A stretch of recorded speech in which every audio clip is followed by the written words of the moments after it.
बिस्मिल्लाहिर्रहमानिर्रहीम। अस्सलाम वालेकुम। उम्मीद करता हूँ आप सब लोग खैरियत से होंगे। तो मैच तो आपने देख लिया होगा, इंडिया वर्सेस न्यूजीलैंड पहला ओडीआई। और पहला ओडीआई इस तरह नहीं हुआ जिस तरह के ये पाकिस्तान से खेल रहे थे या जिस तरह की ये जो श्रीलंका से खेल रहा था इंडिया। ये न्यूजीलैंड और इंडिया के दरमियान हो रहा था, यानी कि इंटरेस्टिंग मैच तो होना ही था। जिस तरह पाकिस्तान में ये हो रहा था, बिल्कुल बोरियत सी हो रही थी, कोई मैदान में देखने नहीं आ रहा था और बिल्कुल ऐसा लग रहा था कि कोई विंडेड रबर हो रहे हैं तीनों। लेकिन इंडिया वाले मैच ऐसे नहीं हुए। इंडिया और जो न्यूजीलैंड वाले मैच थे उनमें तगड़ा हमें फाइट देखने को मिली। अच्छा, जब इंडिया ने 390 बना लिए उसके बाद कोई भी ये एक्सपेक्ट नहीं कर रहा था न्यूजीलैंड से कि वो बना पाएंगे, ख़ास तौर पे जब उनकी शुरू से 5 विकेट जब गिर जाएं, सारे बैट्समैन तो आउट हो जाए मेन। तो उसके बाद कोई भी एक्सपेक्ट नहीं कर रहा था कि ये जो इतना करीब जा पाएंगे और 12 रन से ये जीतेगा, कोई भी एक्सपेक्ट नहीं कर रहा था। लेकिन क्या फाइट बैक की है माइकल ब्रेसवेल ने और ज़बरदस्त किस्म की इनिंग खेल दी है और न्यूजीलैंड को फाइटिंग टोटल तक पहुँचा दिया और न्यूजीलैंड को इस तरह हारने नहीं दिया जिस तरह कि पाकिस्तान हार जाता है, बिल्कुल हाथ छोड़ देता है कि हमारे पल्ले तो कुछ भी नहीं है, आप खुद ही कर लो सब कुछ। लेकिन इस तरह न्यूजीलैंड ने दिखाया है कि न्यूजीलैंड अभी भी जो है वो ओडीआई की one of the best team है, one of the toughest team है बीट करने के लिए। और यही हमें देखने को मिला, ओडीआई क्रिकेट का मज़ा देखने को मिला। पाकिस्तान और न्यूजीलैंड का ओडीआई क्रिकेट देखने का मज़ा ही कुछ नहीं आ रहा था, उसमें कुछ हो ही नहीं रहा था कोई इंटरेस्टिंग ज़्यादा। लेकिन हमें देखने को मिला इंडिया वर्सेस न्यूजीलैंड में कुछ इंटरेस्टिंग देखने को मिला।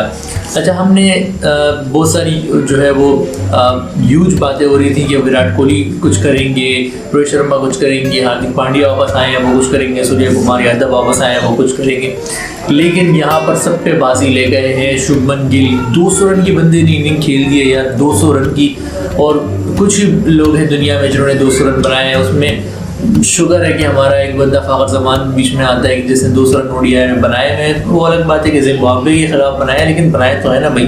200 रन बनाना इतना आसान तो बात तो है नहीं। तो अगले ने भाई शुभमन गिल ने पहली इनिंग में इंडिया ने टॉस जीता और बैटिंग करने का फैसला किया और अपनी कंडीशन को इस्तेमाल करने का उन्होंने कोशिश किया, जो कि बहुत अच्छी तरह उन्होंने इस्तेमाल भी किया। पहले बैटिंग करके उन्होंने 390 रन का पहाड़ खड़ा कर दिया। फिर कोई भी नहीं समझ रहा था कि न्यूजीलैंड कम बैक कर पाएगा, ख़ास तौर पे 5 विकेट गिरने के बाद। लेकिन उसके बाद जो माइकल ब्रेसवेल है उन्होंने क्या ज़बरदस्त किस्म की इनिंग खेल दी है। उनके साथ मिचेल सैंटनर ने उनका भरपूर साथ दिया और यहाँ पर माइकल ब्रेसवेल ने जो है वो 140 रन बनाए और मिचेल सैंटनर ने 50 बनाई है और 57 रन उन्होंने बनाए हैं और बहुत करीब ले गए थे। अब समरी देख लेते हैं मैच की। Player of the match of course Shubman Gill उनको दिया है और ये मैंने पिछली वीडियो में बताया था कि शुभमन गिल जो है वो इंडिया का फ्यूचर बने जा रहे हैं। शिखर धवन चूंकि नहीं खेल रहे तो उनकी जगह शुभमन गिल को खिलाया गया है, नए टैलेंट को चांस दिया गया है। तो शुभमन गिल ने जो है वो डबल सेंचुरी मारी है, 208 रन उन्होंने बनाए हैं 149 गेंदों पे। उसके बाद रोहित शर्मा उनके जो है वो सेकंड हाईएस्ट स्कोरर रहे हैं।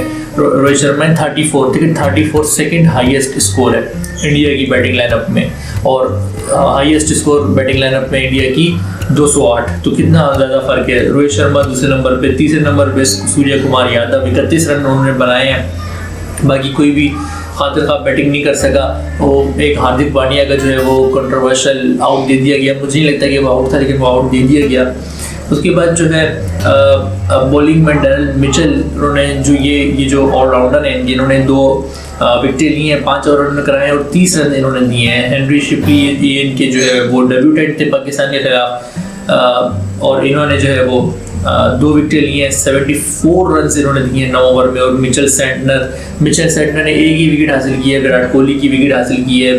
बहुत ही हाइप बनी हुई थी कि विराट कोहली कुछ करेंगे लेकिन कुछ भी नहीं कर पाए। एक विकेट मिचेल सैंटनर ने ली है और 56 रन उन्होंने दिए हैं अपने 10 ओवर में। उसके बाद फिर न्यूजीलैंड की बैटिंग आती है। न्यूजीलैंड तो थर सारे विकेट उनकी गिरनी शुरू हो जाती हैं, लेकिन फिर खड़े हो जाते हैं जी allrounder, left handed allrounder Michael Bracewell century बना देते हैं भाई ये और 140 रन की इनिंग खेलते हैं और न्यूजीलैंड को जो है वो फाइटिंग टोटल तक लेके जाते हैं। मिचेल सैंटनर ने इनका भरपूर साथ दिया। इन दोनों की जो पार्टनरशिप थी बहुत ही क्रूशल थी।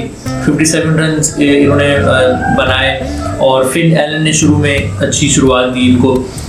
वो भी रन बॉल खेल रहे थे लेकिन 40 रन उन्होंने भी बनाए हैं, तो समरी में उनका नाम भी आ गया। उसके बाद जो सिराज है, मोहम्मद सिराज इंडिया के बॉलर, ये बहुत ही उभर कर बॉलर सामने आ रहे हैं। 4 विकेटें इन्होंने ली हैं और पिछले मैच में भी इन्होंने 4 विकेटें ले ली थी।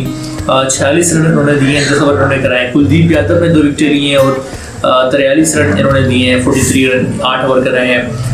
8 ओवर कराए हैं, मेरे ख्याल में 2 ओवर और भी करा सकते थे। शार्दुल ठाकुर जो है इनके, उन्होंने 2 विकेटें लिए हैं और 54 रन दिए हैं इन्होंने। देखें ये मैच जो है वो चेज हो सकता था, बिल्कुल चेज हो सकता था, क्योंकि आखिरी ओवर में जो है वो 20 रन रह गए थे, लेकिन मैच जो है वापस आया सेकंड लास्ट ओवर में। सेकंड लास्ट ओवर जो इंडिया ने करवाया, वो जो हार्दिक पांड्या का ओवर था, उसमें मैच जो है वो सारा चेंज हो गया। वो हार्दिक पांड्या का ओवर जो है वो मैच रनिंग ओवर था। उसके बाद जो है वो न्यूजीलैंड को वापस आना, देखिए एक आखिरी ओवर में 20 रन चाहिए थे, 20 रन बहुत ज़्यादा होते, आखिरी ओवर में उसको वापस आना बहुत मुश्किल था, लेकिन कोशिश उन्होंने पूरी की। 12 रन से वो जीते हैं, 5-6 विकेट उनकी गिर गई और कुछ रन नहीं था। उसके बाद 300 जो है वो 350 से ऊपर तक जाना, तो ये बहुत बड़ी बात है। बहुत अच्छा फाइट किया है, ये नहीं किया ये पाकिस्तान की तरह बिल्कुल लेट ही गया, नहीं लेटा नहीं है, वो फाइट किया उन्होंने आखिर तक। तो ये जो है वो समरी थी, और अगला जो मैच होगा उस पर भी हम कवर करेंगे। लेकिन यहाँ के सुपरस्टार जो हैं वो शुभमन गिल निकल के आए हैं, और शुभमन गिल जो है वो इंडिया को आगे जाके और भी ज़्यादा सर्व कर सकते हैं और आगे जाके बहुत ज़्यादा मैचेस भी जितवा सकते हैं। उन्होंने शुरुआत आज से की है और 200 रन इन्होंने बना दिए हैं। इससे पहले कुछ अर्सा पहले ही मेरे ख्याल में इनके जो है वो एक लेफ्ट हैंडेड बैट्समैन है ईशान किशन, उन्होंने भी 200 रन बना लिए थे। तो इनकी सेंचुरी के बाद ही जो है वो सही बैटिंग शुरू होती है।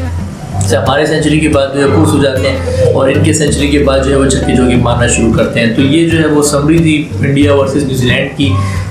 अब अगला जो मैच होगा उसको भी हम कवर करेंगे और देखते हैं कि न्यूजीलैंड इस मैच को बराबर, इस सीरीज़ को बराबर कर पाता है कि नहीं कर पाता। अब तक के लिए इतना ही, मिलते अगली वीडियो में, तब तक के लिए अल्लाह हाफिज़।